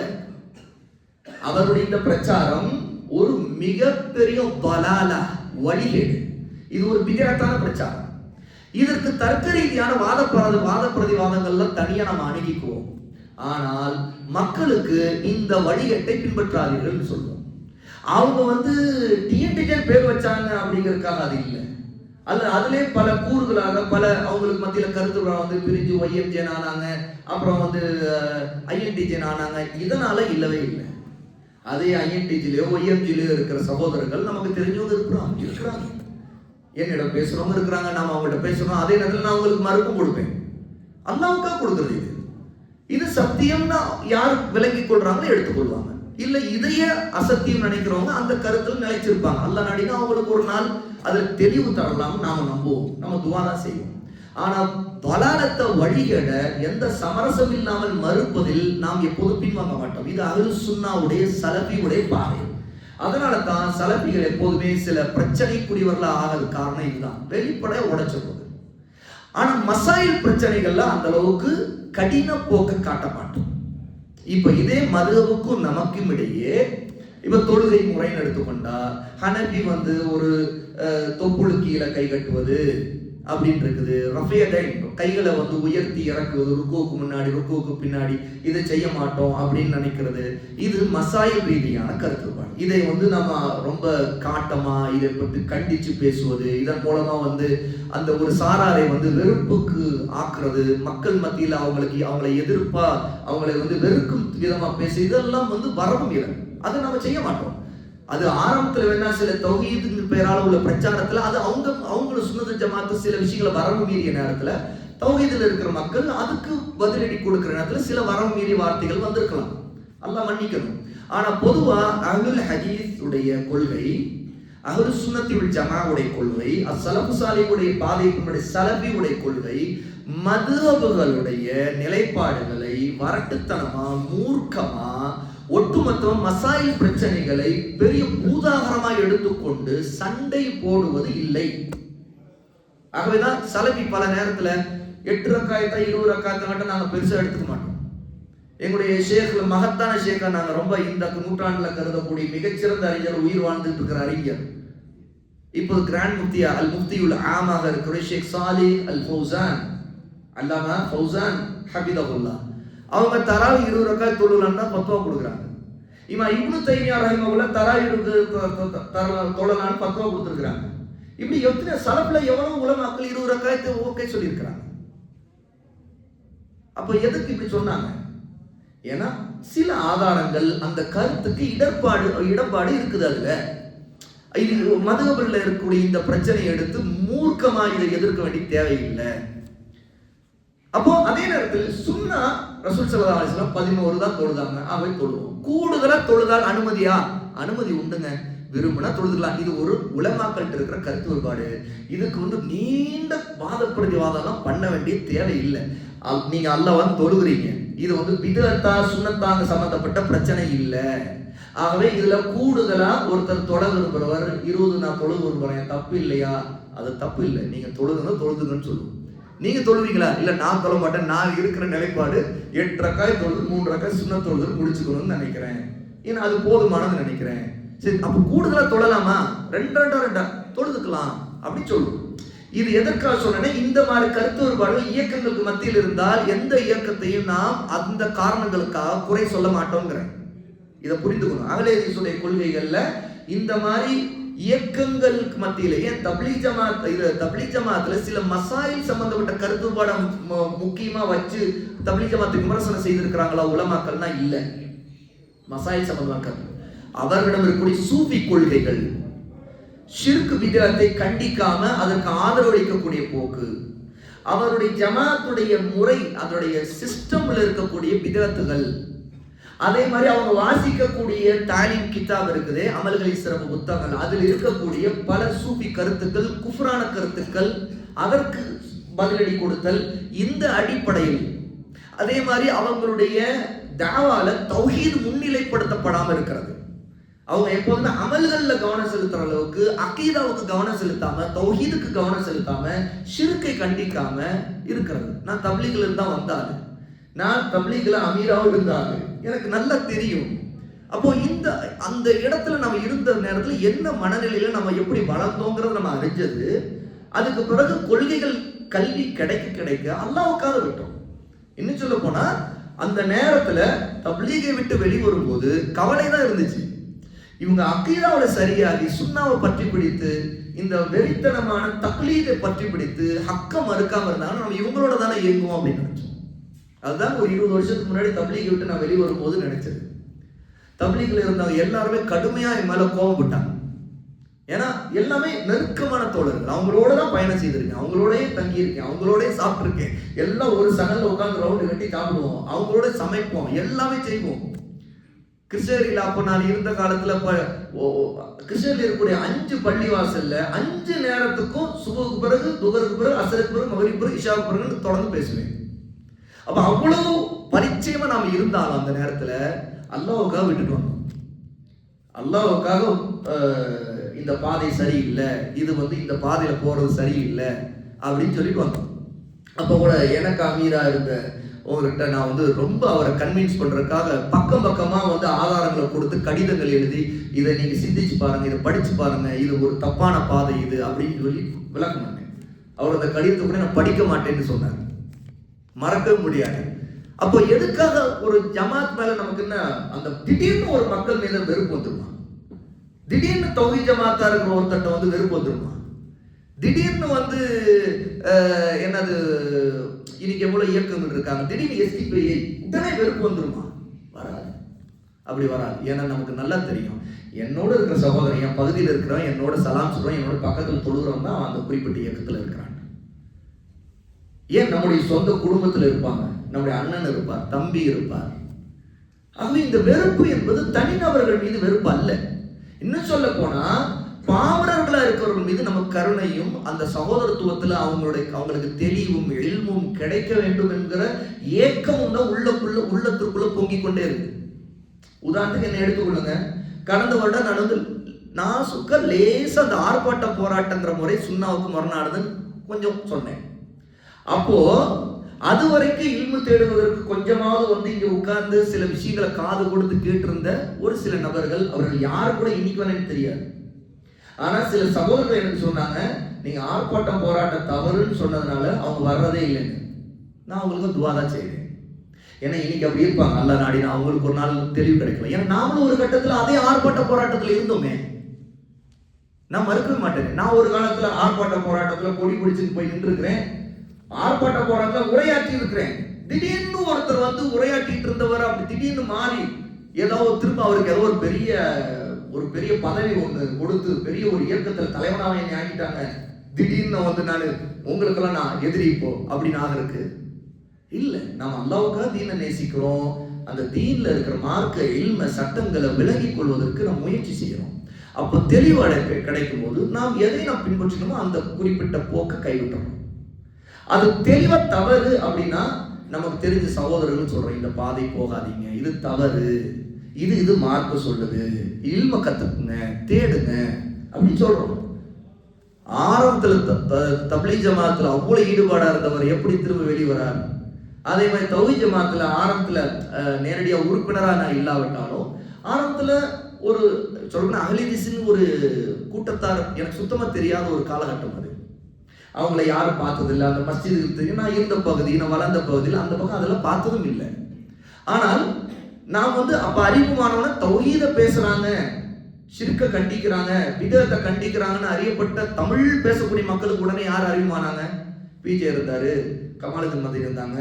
இப்படி ஒரு 4-5 பேர் வந்து அவங்களுடைய பேச்சுக்கள் கொஞ்சம் காதுக்கு வர, அவங்களுடைய ஏதாவது எழுதிய புத்தகங்கள், மொழிபெயர்த்த நூல்கள் நம்ம கவனத்துக்கு வர, இவங்க யாரு அப்படின்னு பார்க்க ஆரம்பிச்சு, இப்படி அதாவது தேடல் உள்ளவர் வெளிப்படையா கல்வி ரீதியா வந்து பல விஷயங்களை வாசிச்சு உணர்ந்து புரிஞ்சு திங்க் பண்ணி பார்த்து இது சரியா தவறா என்பதெல்லாம் நிதானிச்சு ஒரு பக்க சாய்வனா இல்லாம வருவாங்க. அல்லாஹ் நாடினால் அவரும் அல்லாஹ்வோட எனக்கு யாரெல்லாம் எனக்கு தெளிவை கூட நேர்வழியை காட்டுன்னு கேட்டா அல்லாஹ் அந்த அடியானுடைய இஹ்லாஸை பார்த்தானா நிச்சயமா அல்லாஹ் தெளிவையும் வழிகாட்டலையும் கொடுத்துருவான். எனக்கு முதலா தப்லீக்ல இருக்கிற எனக்கு ஒரு சாரார் ஒரு கூட்டம் இப்படி இருக்கிறாங்கிறது எனக்கு முதல்ல கோயம்புத்தூர்ல என்னுடைய ஒரு உறவினர் வீட்டுக்கு போன நேரத்துல தான் தெரியும். அது எப்படி? அந்த உறவினர் வீட்டுக்கு போனவர் நான் குடும்பத்தோட போன சின்ன பையன், நான் நினைக்கிறேன் அப்போ வந்து ஒரு 9வது 8வது படிச்சிருப்பேன்னு நினைக்கிறேன், எனக்கு சரியா ஞாபகம் இல்லை. அப்போ பக்கத்துல ஒரு கூரைப்பள்ளி, அந்த கூரைப்பள்ளிக்கு தான் தொழிலுக்கு போக சொன்னாங்க. அந்த உறவினர் வீடு நான் அங்க இருக்கிற பள்ளிவாசல் போய் திரும்ப இன்னொரு பள்ளிவாசல் கூரையா தான் இருக்கும், அங்க போய் தொழுதுக்குப்பா அப்படின்னு சொன்னாங்க. போய் தொழுது முடியும். எனக்கு ஒரு மாதிரியா இருந்துச்சு, வித்தியாசமா இருந்துச்சு. தொழுது முடிக்கிறதுக்கு முன்னாடியே எனக்கு வந்து ஒரு வித குழப்பம் வந்துருச்சு. ஏன்? எந்த இடத்துல குழப்பம் வரும் சொல்லுங்க? விரல் அசைக்கிறது. நான் கட்ட ஹனஃபி. அதாவது இதை கேட்ட பிறகு நான் ஹனஃபினே சொல்ல ஆரம்பிச்சேன். என்ன விரல் அசைக்கிறத பார்த்த பிறகு நான் பொதுவாக நிறைய வாசிப்பேன். அப்போ எனக்கு இந்த மாதிரி புத்தகங்கள் எல்லாம் இருக்குது, இப்படி ஒரு கூட்டம் இருக்கிறாங்கன்னு தெரியாதுல்ல. நான் நிறைய தேடி வாசிக்கிறாள், நிறைய புத்தகங்கள் வாசிக்கிறாள். அப்போ எனக்கு கண்ணில் பட்டது, என் கவனத்துக்கு வந்ததெல்லாம் நபிமார்கள் வரலாறு, வழிமார்கள் வரலாறு, தொழுகை முறை ஹனஃபி, தொழுகை முறை ஷாஃபி, இப்படிங்கிற புத்தகங்கள், உணர்வூட்டு உபதேசங்கள், இந்த மாதிரி புத்தகங்கள். இப்படியே படிச்சுட்டு இருந்த ஆளுக்கு நாம தொழுகையில இப்படி விரல அசைக்கிறது ஒண்ணு நம்ம இது கேட்டதே இல்லையே அப்படின்ட்டு பக்கத்து என்னை போல ஒரு வயசுள்ள பையன் தான், சின்ன பையன் தான், என்னோட தொழுதான் அந்த இடத்துல. சரியா? தொழுது முடிச்சோடனே அந்த பையனை நான் ஒரு மாதிரியா பார்த்துட்டு, என்ன இப்படி பண்றீங்க? இங்க இருப்பா, அஷ்ஹது லா இலாஹ இல்லல்லாஹ் சொல்லி தூக்கிட்டு அஷ்ஹது அன்ன முஹம்மது ரசூலுல்லாஹ் சொல்லும் போதே இறக்கணும். அப்பதான் இப்படி கைகளை போட்டு இப்படி தூக்கி அப்படி விட்டுட்டு அப்புறம் விட்டுறணும் அப்படின்னு அந்த பையனுக்கு சொன்னேன். அந்த பையன் என்னை வேற இறங்க பார்த்தான். சரி சின்ன ஜமாத்கார ஒரு பையன் வந்து நம்மோட இங்க பள்ளிக்கு வந்து தோதுறப்பாங்க, நம்ம பள்ளிக்கு இப்படி எல்லாம் வரவே மாட்டாங்க வேண்டாம் அவன் நினைச்சேன். என்னுடைய உறவுக்காரர் இருக்காரு, எனக்கு அந்த பள்ளியை காட்டினவர் இப்படி போய் அந்த பள்ளிக்கு போய் தொழுதுக்குன்னு சொன்னாரு. அவரு அந்த விரல அசைக்கிறவங்க அப்பதான் எனக்கு தெரிஞ்சு. சரியா? அவரு என்னை இப்படி காட்டி விட்டுருக்காரு, வழியை இப்படி திருப்பி விட்டுட்டாரு. நான் பொதுவா பள்ளினாவே நம்ம பார்த்தது வரைக்கும் பெருசா கட்டி இருப்பாங்க, மினாரா இருக்கும், அப்படி ஒரு மோதிட்டு இருப்பாரு, ஒரு இமாம் இருப்பாரு, இப்படி ஒரு செட்டப்ல தான் நம்ம பார்த்தே வளர்ந்தோமா. ஒரு பள்ளிவாசல இத்தனை கூரை கொட்டாயா இருக்குது அப்படின்னு சொல்லிட்டு தான் உள்ளே நுழைஞ்சேன். நுழைஞ்ச பிறகு அதிகமா மக்கள் இல்லை. அப்புறம் விரல அசைக்கிறது எல்லாம் ஒரு மாதிரி எனக்கு தடுமாறிட்டேன். என்ன இது இப்படி அப்படின்னு சொல்லி அந்த பையன் ஒரு மாதிரி என்னை பார்த்துட்டு இல்ல ஏதோ சொன்னா, ஹதீஸ்ல இருக்கு என்ன சொன்னான். சரி என்னமோ சொல்றாங்க, என்ன இது யாருன்னே தெரியல இவங்க அப்படின்னு சொல்லிட்டு வீட்டுக்கு வந்த உடனே நான் இதைத்தான் சொன்னேன். எதனா தொழுது தெரியாம ஒரு பையன் பக்கத்துல விரலை இப்படி ஆட்டிக்கிட்டு இருக்கிறானே அப்படின்னு. அப்போதான் அவங்க சொன்னாங்க அது ஹதீஸ்ல இருக்குது அப்படின்னு சொன்னவர். அப்புறம் அவரை தான் நான் கவனிக்க நினைச்சேன், இவரு ஆட்டுவாரோ அப்படின்னு. ஆட்டுவீங்களே நீங்களோனா? ஆமா அது இருக்குது. அப்போ ஹனபியா இருக்கிற நானு திடீர்னு இப்படி ஒரு கூட்டத்தை பார்க்கும்போது, சரி இவங்க யாரு, என்ன கொள்கை சொல்றவங்க, யாருப்பா இது, ஒரு மாதிரி எனக்கு கன்ஃபியூஸ் ஆயிடுச்சு. அப்புறம் நான் தேட ஆரம்பிச்சேன். இது ஒரு பெரிய வரலாறு. இப்படித்தான் நம்ம இயக்கங்களை அடையாளம் கண்டோம். நாம என்ன பார்க்கணும், சரி இப்படி இருக்கும்போது நான் தப்லீக்ல இருக்கக்கூடிய தப்லீக்ல ஈடுபாடு இருக்கிற ஆளு, நான் தாலீம் கிதாபா அவ்வளவு வீட்டுல எங்க அண்ணன் அப்போ இருந்தாங்க, இப்போ ரஹிமகுல்லா அவங்க இறந்துட்டாங்க. அப்போ அவரு கண் பார்வை இல்லாதவர், ஆனா அவருக்கு ஏதாவது புத்தகங்கள் படிச்சு மார்க்கத்தை சொல்லணும் அப்படின்னு நான் விரும்பின நேரத்தில் எங்க அண்ணனுக்கு அவரு ஏதாவது எனக்கு படிச்சு காட்டுன்னு சொன்னாரு. ஏன்னா அவருக்கு கண் பார்வை தெரியாது எங்க அண்ணனுக்கு. அவருக்கு நான் முதல்ல எடுத்து படிச்சது இதுதான் தீனுன்னு சொல்லி காட்டுறது. நான் தாலீம் கிதாப் அமல்கள் சிற புத்தகத்தை எடுத்து வச்சு படிச்சேன். அவரு அதை கேட்டுக்கிட்டு இருந்தாரு. இப்படிதான் வீட்டுல எல்லாரும் உட்கார வச்சு படிப்பேன். நான் படிப்பேன், எல்லாரும் கேளுங்கன்னு சொல்லுவேன். பள்ளிவாசல் இதுதான் செய்வேன். சப்தம் நான் இந்த மாதிரி மைக் கூட இருக்காத நேரத்துல பெரிய பள்ளிவாசலா இருக்கும், தப்லீக் பள்ளிவாசல்ல அங்க சத்தமா படிப்பேன். எல்லாரும் கேட்போம். தமிழ் நல்லா, அது வாணிபல் அந்த டைம்ல இருந்து வாணிபல் ஒரு பையன் தமிழ் இப்படி உருது வாழாக்களா இருக்கிற இடத்துல இன்னும் தமிழ் இவ்வளவு சுத்தமா படிக்கிறானே சொல்லிட்டு ஆச்சரியமா பார்ப்பாங்க. இல்லைங்க, எனக்கு சொந்த ஊர் கரூர் பக்கம் பல்லப்பட்டி. நானு எனக்கு தமிழ் நல்லா வரும், எனக்கு தாய்மொழியே தமிழ் தானே. அப்படியா, அச்சாப்பா படுத்தாப்பா, அச்சா பச்சாப்பாங்க. ஏன்னா இருக்கிற 10வது படிக்கிற பையன் வைங்களேன். அப்போ ஏன் நம்ம இப்படி ஒரு குறிப்பிட்ட பாதையில வளர்ந்து திடீர்னு ஒவ்வொரு பாருங்க, சத்தியத்தின் பக்கம் நம்ம நிற்கணும். அவ்வளவுதான், ஆதாரத்தின் பக்கம் நிற்கணும். நீங்க எந்த கட்சியில இருக்கிறீங்களா, நான் ஆர்ப்பாட்டம் போராட்டம் மார்க்கத்துக்கு கூடாதுன்னு சொன்னா அது உங்களுக்கு ஒரு முதல் செய்தியா இருக்குன்னா அதற்காக என்னை வெறுக்க தேவையில்லை. என் கருத்தை கூட நீங்க வெறுக்கக்கூடியவர்களா இருக்கலாம். ஆனால் ஒன்று தெரிந்து கொள்ள, நீங்க ஹக்கை தேடுங்க, சத்தியத்தை கல்வி உள்ளவங்கள்ட்ட தேடுங்க. உங்களுடைய அமைப்பு, உங்களுடைய இயக்கத்தை விட்டு இருந்தே நீங்க தேடினீங்கன்னா அவங்க ஏதோ உங்களை கன்வின்ஸ் பண்றதுக்கு சட்டமா அவங்க விளங்கி இருக்கிறாங்களோ, அதை சரின்னு நினைக்கிறாங்களோ அந்த லாஜிக்கை தான் உங்கள்கிட்ட முன்வைப்பாங்க. ஆனால் அப்படி இல்லை. சுன்னாங்கிறது ஆதாரத்தின் அடிப்படையில் தீன் எடுத்துக்கிறது தான். ஆக எந்த இயக்கமா இருக்கட்டும் அவங்களுடைய கொள்கைகள் அறியப்பட்டதா இருக்குது. இப்ப நான் சொன்னேன் தப்லீக் ஜமாத்தை பத்தி, தௌஹீத் ஜமாத்தை பத்தி சொன்னேன். சில நல்ல விஷயங்கள் ஒவ்வொரு இயக்கத்தில் இருக்கும். தௌஹீத் ஜமாத்தில் இருக்கும், தப்லீக் ஜமாத்தில் இருக்கும், எஸ்டிபி கூட இருக்கும். பல விஷயங்கள் ஒவ்வொரு இயக்கத்திலும் நல்ல விஷயங்களும் இருக்கும் சகோதரர்களே. நாம் அந்த நல்ல விஷயங்களுக்காக அவர்களை வெறுக்கிறோமா? அல்ல. எந்த விஷயம் குர்ஆன் சுன்னாவுக்கு முரணானதோ அதை அவங்க பிரச்சாரமா கொண்டு போகும்போது அதனால் பாதிப்பு, பொதுமக்கள் அதை பின்பற்றும் போது அதனால் வழிகேட்டில் விழுகிறார்களே என்கிற கவலை தான் நமக்கு இருக்கும். சில விஷயங்கள்ல ஒரு சலபீட்டு இருக்கக்கூடிய ஒன்றை வழிகேடுன்னு நீங்க நினைக்கலாம், ஏதாவது ஒன்றுல. அப்ப அந்த நேரத்துல நாம சொல்லுவோம், சலபி ஒருத்தர் சொல்லிட்டாங்கிறதுக்காக எடுத்துக்கணும்னு அவசியம் இல்லை. சலபி என்ன மலக்கா? அகலேதிஸ்னா ஒரு மலக்கா? அவருக்கு தப்பே வராதா என்ன? ஏன் அவரில் இருக்கக்கூடிய ஒரு அறிஞராக இருந்தாலும் அவரிடம் ஏதாவது ஒரு வழிகட்ட கொள்கையை அவர் சொல்கிறார்னா அவரை நான் பின்பற்றக்கூடாதுன்னு சொல்லுவோம். அவரை பின்பற்றாதீர்கள். அதுல அவர் வழிகட்டு இருக்கிறார், அல்லது ஒரு தவறில் விழுந்திருக்கிறார், அவர் அறியாமல் விழுந்திருக்கலாம், அல்லது அந்த கொள்கையாக அவர் எடுத்துக்கொண்டு பிடிவாதமா இருக்கலாம், எப்படி வேணா இருக்கலாம். நாம் சத்தியத்திற்காக ஒருத்தர் நேசிக்கிறோம், சத்தியத்துக்காக ஒருத்தர் விட்டு விலகிறோம். அது உங்களுக்கு நல்லா தெரியும். முஃப்தி உமர் ஷரீஃப் இருக்கிறாங்க. கவாரிஜுடைய சில கொள்கைகள் உள்ள ஒரு தன்மை தான் முஸ்லீம் ஆட்சியாளர்களை பொதுவெளியில் விமர்சிக்கிறது. நான் வெளிப்படையாக அதை மறுக்கிறேன். உலமாக்கள் பெரிய மூத்தறிஞர்கள் மறுத்திருக்கிறாங்க. தெளிவாத ஒரு கவாரிஜுடைய பாதைன்னு. அவரை கவாரின்னு சொல்லல, அவர் எடுத்துக்கொண்டிருக்கிற பாதை இந்த இடத்துல மிக தவறான வழிகேடுன்னு சொல்றோம். போஸ்டுகள் கண்டினியூ ரத்துகள் கொடுத்தோம். இதுல அவருடைய முகத்தாட்சணி, அவர் எனக்கு ரொம்ப நெருக்கமானவர் கூட, அவரோட இருந்தவர் நான். அவரை பின்பற்றுவதுங்கிறது இல்லை, அல்லாஹ்வுக்காக நிற்கிறோம். அது யாரா இருந்தாலும், முஃப்தியா இருந்தாலும் யாரா இருந்தாலும் நிற்போம். ஆனால் ஒருத்தர் சுன்னாவின் மீது உறுதி உள்ளவராக இருந்து சில இடங்களில் சருகுகிறார். சில இடங்களில் ஒரு மனிதன் வரக்கூடிய தவறுனா நாம் எடுத்தோடனே அவரை பற்றி எச்சரிக்கை செய்வது, அவரை வழிகேடாக சொல்வது, அல்லது பிதஅத்வாதின்னு சொல்றது நாம் விரும்ப மாட்டோம். அது சுன்னாவும் இல்லை.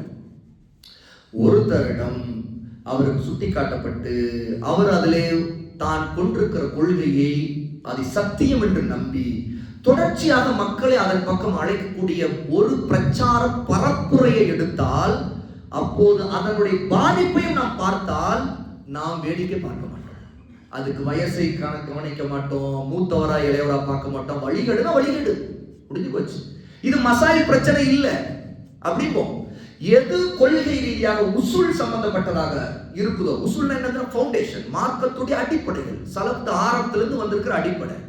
அதுக்கு முரண்பட்டு ஒருத்தர் லாஜிக் பேசுறது, வாத பிரதிவாதம் பண்றது, முதல்ல வாத பிரதிவாதம் பண்ணவன் புறக்கணிப்போம். நாங்கள் தர்க்கத்துக்கு போக மாட்டோம். சத்தியத்தை தேடக்கூடியவர்களுக்கு விளக்கம் சொல்வதற்காக சில இடத்துல தர்க்கம் தேவைப்படலாம், என்ன விவாதம். ஆனால் தான் கொண்ட கொள்கை பரப்புரை செய்வதற்காக ஒருத்தர் விவாதிக்க வந்தால் நாம் சொல்லுவோம், உங்களுடைய விவாதத்தில் நாம் பங்கெடுக்க மாட்டோம், நாங்கள் தெளிவா இருக்கிறோம், உங்களுக்கு ரத்து தான் கொடுப்போம், மறுப்போம், உங்களை பற்றி எச்சரிக்கை செய்வோம், உங்களை பின்பற்றாத சொல்லுவோம் என்று சொல்லுவோம். அதுல யாருடைய முகத்தாட்சியை பார்க்க மாட்டோம். அதுல எந்த இயக்கமா இருக்கிறது இதெல்லாம் கணக்கே இல்லை. என்ன கொள்கையை சொல்கிறார்கள், எந்த புள்ளியில அவங்க இடத்துல இருந்து முரண்படுறோம், அதைத்தான் நம்ம சொல்றோம். இது அஹ்லுஸ் சுன்னத்துடைய பாதை. இது அல்லாஹ்வுக்காக போக்குற போக்கு. இது எது உலக ஆதாயத்துக்காக அல்லது மக்கள் நினைக்கிறாங்களா இல்லையா, ஈரானை ஈரானுடைய வழிகேடு, அவங்களை நம்பாதீங்க, அவங்க வந்து ஈரானுடைய தலைமையில் இருக்கிறவங்க எல்லாம் காபிர்கள், சுன்னி முஸ்லீம்களுக்கு அழிவை கொண்டு வரதுல வரலாறுல ஒன்றுமே இல்லை அவங்களுடைய வரலாறு. அவங்க இப்ப செய்து கொண்டிருக்கிற சுன்னி முஸ்லீம் அழிவுகளுக்காக செய்யக்கூடிய காரியங்கள் தான் மிகப்பெரிய நயவஞ்சகர்கள் சொல்றோம்.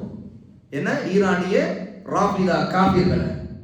இதுல முஃப்தி உமர் ஷரீஃபே கொள்கைக்கு இல்ல அரசியல் ஆதரவு அப்படின்னு சொன்னாலும் ஒரு வழிகட்ட கொள்கையை சொல்லிட்டு இருக்காருன்னு அவரை சொல்லும். அதுல அவருடைய முகத்தை பார்க்க மாட்டோம். அப்ப இந்த இடத்துல ஒரு புள்ளியை புரிஞ்சுக்கணும். என்னன்னு கேட்டா, தீனை வந்து கொள்கை ஒண்ணு அரசியல் ஒன்று பிரிக்கிறது ஒரு வழிகேடு. அதை முதல்ல புரிஞ்சுக்கணும். இப்ப பேசுறாங்க இல்லையா, அது அரசியலுங்க, இது கொள்கைங்க, நம்ம கொள்கையில ஒத்து வரல, அரசியல்ல அவங்க ஒத்துழைக்கணும், ஏன் அமெரிக்கா, அதெல்லாம் இல்லை. இது தீன், எல்லாத்துக்கும் குர்ஆன் சுன்னா அடிப்படையில் தீர்ப்பு இருக்குது. அப்ப அந்த அடிப்படையில பார்ப்பதுதான். அதே நேரத்தில் நாம் ஒருத்தருடைய வழிகட்ட கொள்கைகளை பார்த்து, வழிகேடான பிரச்சாரத்தை பார்த்து, அவருக்கு எதிராக, அவன் ஒரு முஸ்லிமான சகோதரனாக இருக்கும் வரைக்கும் நாம் அவனுக்கு எதிராக, அந்த சகோதரனுக்கு எதிராக சதி செய்வது கூடாது, சதி செய்ய மாட்டோம். உலக ஆதாயத்துக்காக பேசுற ஈரான கண்டிப்பா சவுதிக்கு ஆதரவாக, சவுதிக்கு சல்லி காசுக்கு வந்து பேசிட்டு இருக்கிறாங்க. யாரு கொடுக்குறா? எங்க வந்துட்டு இருக்குது? சொல்லப்போ ஒரு காலத்துல மதீனாவுல படிச்சுட்டு வந்தவங்களுக்கு ஒரு உதவித்தொகையா ஆரம்பிச்சு, அது கூட இல்லை இப்ப, தெரியுமா? சொல்லப்போனா இதெல்லாம் ஒரு 15 வருஷம் முன்னாடி சொன்னா கூட ஒரு பொருத்தமா இருக்கும். கொஞ்சமாவது ஒரு அறிவாளித்தனமான ஒரு ஆதாரமா இருக்கும். எந்த மதனிக்கு கூட இப்ப எந்த காசு வராது, அதுதான் உண்மையான நிலவரம். எந்த சவுதிய மார்க்க ரீதியா கடுமையா விமர்சனம் செய்யறாங்களோ அவங்க இந்த வார்த்தை சொல்றதே ஒரு இழிவான வாதம். இழிவான வாதம் என்ன, மதனி குதனி இவங்கெல்லாம் வந்து சல்லி காசுக்காக இது பண்றாங்க அப்படின்னு. இதெல்லாம் இது ஒரு வாதமே இல்லை, இது ஒரு அடிமட்டமான வாதம், ஒரு இழிவான வாதம். சத்தியத்துக்கு ஆதாரத்தை பேசுவது, இதுதான் வாதம், அதுதான் சரி. அப்ப நாம அதெல்லாம் இல்லை. இப்ப எனக்கு பல லட்சம் கடன் இருக்குது, சவுதியில இருந்து என்ன வந்துச்சு, அப்படி இருந்தா சந்தோஷமா கடன் அடைச்சிட்டு ஃப்ரீயா இருக்கலாமே. இதெல்லாம் இல்லை. சவுதிக்காக பேசுறது அல்லது சவுதிக்காக அது இல்லவே இல்லை. இன்னும் சொல்ல போனா சவுதி மட்டுமல்ல, நாம் சொல்லுகிறோம் முஸ்லிம் நாடுகளில் ஒவ்வொரு முஸ்லிம் நாட்டையும் அந்த முஸ்லிம் ஆட்சியாளர்களில் எவ்வளவு வழிகட்ட பிதத்வாதியா இருக்கக்கூடியவனையும், முஸ்லிம் ஆட்சியாளராக இருக்கா பிதத்வாதி, நாங்கள் ஆதரிப்போம். இதான் அஹ்லுஸ் சுன்னாவுடைய நிலைப்பாடு. எந்த அளவுக்கு தெரியுமா சகோதரர்களே? தெரிந்து கொள்ளுங்கள், எழுதி வைத்துக் கொள்ளுங்கள். தாலிபான் அதற்கு முன்னாடி ஆப்கானிஸ்தான்ல போர் புரிந்து கொண்டிருந்தவரை தாலிபான் ஆதரவாளர்கள் அல்ல. தாலிபான் ஆட்சி பிடித்த பிறகு தாலிபானுக்கு எதிராக ஆப்கானிஸ்தான் ஏதோ கிளர்ச்சி நடந்தால் கிளர்ச்சி செய்யக்கூடியவர்களை ஹவாரிஜ் என்று சொல்லக்கூடியவர் தான் சலஃபி. தெரிந்து கொள்ளுங்கள். அதே போலதான் சிரியாவில் இருக்கிற இப்போ உள்ள ஆட்சியாளர் இஹ்வான் முஸ்லிமின் பேக்ரவுண்ட்ல வந்து வருவார். அவருடைய மூலம் வந்து இஹ்வான் முஸ்லிம். அதே மாதிரி எகிப்தில் இருக்கிறவங்க யாரு, எகிப்து ஆட்சி பிடித்திருக்கிறதுல இஹ்வான் முஸ்லிமுடைய பேக்ரவுண்ட் இருக்குது. இஹ்வான் முஸ்லிமின் இயக்கத்தை ஒரு வழிகட்ட முஸ்லிம் உம்மத்துக்கு பெரிய நாசத்தை கொண்டு வந்த இயக்கங்கிறது புத்தகம் நான் 3 புக்கு போட்டிருக்கேன். ஆனாலும் அந்த இயக்கத்தில் வந்த ஒரு ஆட்சியை கைப்பற்றி விட்டால் அவர் எவ்வளவு வழிகட்டவராக இருந்தாலும் சரி, அவருக்கு எதிராக பொது மக்களிடம் பேசுகிறவன் வழிகடன் நாங்கள் சொல்வோம். இவன் தான் அஹ்லுல் ஹதீஸ், இவர் தான் அஹ்லுஸ் சுன்னத்தி வல் ஜமாஅ, இவன் தான் அஸ்-ஸலஃபி அல் அஸரி. ஏன் சவுதிக்கு மட்டும் இல்லை, எகிப்தா இருக்கட்டும், துபாயா இருக்கட்டும், குவைத்தா இருக்கட்டும், யமனா இருக்கட்டும், எந்தெந்த நாடுகளில் முஸ்லிம் ஆட்சியாளர் அப்படின்னு நாங்கள் அறியணுமோ, ராபிதா ஷியாவை தவிர்த்து முஸ்லிம் ஆட்சியாளர்கள் எல்லாரையும் நாங்கள் ஏகோபித்து ஆதரிப்போம். அவருக்கு எதிராக பொதுவெளியில் பேசுவது ஹராம், அவருக்கு பேசுற ஒரு மிகப்பெரிய வழிகட, அவன் கைது செய்யப்பட வேண்டும் சொல்லுவோம். இதுதான் ஷரியத்துடைய தீர்ப்பு. தாலிபானை பத்தி இங்க யாராவது ஒருத்தர் பேசுறான்னு வச்சுக்கலாம், ஏதாவது நான் சொல்லுவேன், என்கிட்ட மார்க்க சட்டம் என்னன்னு கேட்டா, இப்படி பேசுறவர் தாலிபான் நாட்டில் அங்க ஆப்கானிஸ்தான்ல இருந்தாலும் இவர் கைது செய்யணும்னு சொல்லுவேன். பேசக்கூடாது. அவங்க தப்பு செய்வாங்க, இருக்கும். முஸ்லீம் எந்த முஸ்லீம் ஆட்சியார் மலக்கு இல்லை, தப்பு செய்யத்தான் செய்வாங்க. அல்லாஹ்விட அவங்களுக்கு துவா தான் செய்யணும். இதுதான் அஹ்லுஸ் சுன்னவுடைய பாதை. அஹ்லுஸ் சுன்னவுடைய பாதை என்ன? அல்லாஹ்விட உண்மையா துவா செய்யணும். யா அல்லாஹ், அவங்ககிட்ட இருக்கிற தவறுகளை திருத்து. அது கூட வெளிப்படையா செய்யக்கூடாது. இதுவும் சட்டத்தில் இருக்கு. ஒரு முஸ்லிம் ஆட்சியாளருக்காக அவருடைய தவறுகளை திருத்தும் விதமாக, வெளிப்படையான தவறுகள் சொல்லும் விதமாக நசிஹா செய்வது கூட ஹராம் மார்க்கத்தில். பொதுமக்கள் மத்தியில எங்களுடைய ஆட்சியாளர் இவர் இன்னாருக்கு நான் அறிவுரை சொல்லுகிறேன், நசிஹா செய்கிறேன்னு சொல்லிட்டு மிம்பர் வந்து ஒருத்தர் நசிஹா செய்யறான், அவர் வழி கிடையாது. அல்லது அவன் ஜாகிலாக இருப்பான், செய்யக்கூடாது. இதெல்லாம் முஸ்லிம்கள் பொதுமக்கள் மத்தியில் அந்த ஆட்சியாளருக்கு எதிராக எதிர்ப்புணர்வையும் இழிவான சிந்தனையை ஊட்டுவதற்காக செய்யக்கூடிய கன்னிங்கான தந்திர வேலை அப்படிங்கிறாங்க உலமா சுன்னா. ஆகவேதான் சவுதி நினைச்சுக்கலாம் இல்லை, நாங்க எல்லா முஸ்லிம் ஆட்சியாளர்களுடைய தேசம், அங்க இருக்கிற எல்லா முஸ்லிம்களுக்கு பாதுகாப்பு அல்லாஹ் அந்த ஆட்சியாளர் கொண்டு வைத்திருக்கிறாங்க. அவங்கள்ட்ட பாவங்கள் எல்லாம் இருக்கும், அவங்கள்ட்ட வழிகளை ஷிர்க்கும் குஃப்ரு அல்லது பிதத்தான காரியங்களை ஈடுபடத்தான் செய்வாங்க. அல்லாஹ் அவங்களை மன்னிக்கூட தான் செய்யும். அல்லாஹ் அவங்களை தௌஹீதில் உறுதிப்படுத்தட்டும், சுன்னாவை பற்றி பிடிக்க வைக்கட்டும் அப்படின்னு துவா செய்வோமே தவிர, அந்த ஆட்சியாளருக்கு எதிராக வெறுப்பையோ, அவர்களை விமர்சனம் செய்வதோ, அவர்களை திட்டுவது, வசைபாடுவது, இழிவாக பேசுவது, அது ஒரு ஹராமித்தனமான ஒரு போக்கு. ஹவாரிஜ் சிந்தனையில ஊறியவன் மட்டும்தான் அந்த வேலையை பொதுமக்களுக்கு மத்தியில் ஒரு முஸ்லிம் ஆட்சியாளருக்கு எதிராக பேசுவான் அப்படிங்கிறோம். அஹ்லுஸ் சுன்னத்தி வல் ஜமாஅஹ். இது ஒரு அஹ்லுல் ஹதீஸுடைய கொள்கை, சலஃபியா. அவை சலஃபியானவை ஏதோ சவுதி என்னங்க சவுதி, இப்போ போனா சவுதிக்கு போறதே கஷ்டமா இருக்கும். அங்க போய் ஒருத்தன் வரி கட்டணும், அது கஷ்டம். அதுக்கு இங்க இருந்து சந்தோஷமா நம்ம அமல் செய்துட்டு போதா போலாம் அப்படின்னு நினைப்போம். அங்க உலமாக்கள் இருக்கிறாங்க. அது தௌஹீதுடைய பூமியில ஒரு மிக முக்கியமான பூமி. இப்போ உள்ள பிலாது தௌஹீதுடைய தேசம் அது. ஆனால் குறைபாடுகள் இருக்கிறது, பாவங்கள் இருக்கிறது, மலிகிறது. அல்லாஹ் அந்த மக்களையும் அந்த ஆட்சியாளரையும் அல்லாஹ் அவர்களுக்கு உதவியையும் சிறந்ததையும் பாதுகாப்பையும் கொடுத்து சீர்திருத்துவான். நாங்கள் அல்லாஹ்வோட ஆதரவு வைக்கிறோம் என்று சொல்லுவோம். ஆகவே வெறுப்பை பரப்புவது. அதே மாதிரிதான் இயக்கங்களுடைய பிதத்தான கொள்கைகள், சிந்தனைகளை, அந்த குறிப்பிட்ட பிதத்துகள், வழிகேடுகளை நாங்கள் அம்பலப்படுத்துவோம், சொல்லுவோம். அதை முடிந்தவரை ஹிக்மத்தா செய்வோம். அதனால்தான் வெளிப்படை எல்லாவற்றையும் கண்டிக்கிறது. ஏன்னா அஹ்லுஸ் சுன்னா பலமாக இல்லை. ஆகவே பலையின மக்கள், பெரும்பான்மையான மக்கள் ஒவ்வொரு இயக்கங்கள்ல போய் விழுந்து கிடக்கிறாங்க. இல்மில்லாத விழுந்து கிடக்கிறாங்க. அதனால தான் இருக்கிறாங்க. இல்மதுன்னா அந்த குறிப்பிட்ட தப்பையா தவிர்த்துக்குவாங்க. அந்த குறிப்பிட்ட இது தப்புமா, இது செய்யக்கூடாது அப்படின்னு தவிர்த்துக்குவாங்க. ஆகவே அந்த இல்மு பரவலுக்கு தான் நாம் ரொம்ப அன்பா பல விஷயங்களை சூசகமா, சில உணர்த்து விதமா நம்ம அவங்களுக்கு துவா செய்யறதுல சொல்றோம். யார் மீது நமக்கு தனிப்பட்ட வெறுப்பு, காழ்ப்புணர்ச்சிலாம் இல்லை என்பதை புரிந்துக்கணும். அல்லாஹ்வுக்காக தான் நேசம், அல்லாஹ்வுக்கான வெறுப்பு. இன்ஷா அல்லாஹ் அடுத்த அமர்வுல நாம் இன்னும் சில விஷயங்களை, இன்னும் சில கேள்விகளுக்கு பேசுவோம். எல்லா விதம் தெளிவாயிடுச்சா? தெளிவடைஞ்சுங்க இன்ஷா அல்லாஹ். அஸ்ஸலாமு அலைக்கும்.